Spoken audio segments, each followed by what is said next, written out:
Narito naman po ang ating update. Again, SB19 nagpasiklab sa Summer Sonic 2026 sa Japan. Muling gumawa ng malaking marka ang SB19 sa international music scene matapos silang mag-perform sa Summer Sonic 2026 sa Japan. Noong August 14, nagtanghal ang grupo sa Osaka leg ng festival, habang noong August 15 naman ay nag-perform sila sa Tokyo.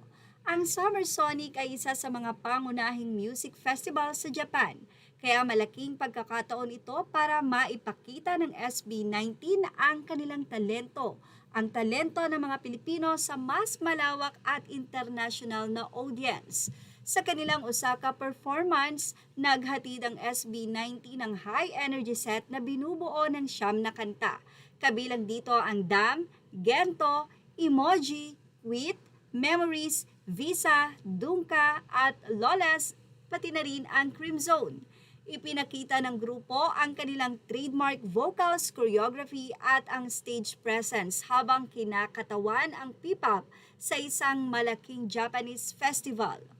Kapansin-pansin din ang naging pagtanggap ng audience. Bukod sa Filipino fans na dumalo, marami ring Japanese music fans ang nakapanood sa performance ng grupo. Sa social media, naging usap-usapan ang kanilang appearance dahil nakita ng maraming fans ang malaking crowd at ang energy ng audience habang nagpe-perform ang SB19. Mahalaga ang Summer Sonic appearance dahil isa na naman itong international stage na napuntahan ng SB19 matapos ang kanilang historic debut sa Lollapalooza sa Chicago.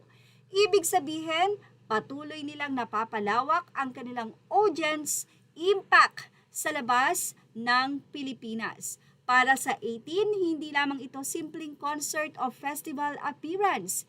Isa itong pagkakataon na makita ang SB19 na nagdadala ng Filipino music at P-pop sa isang global platform.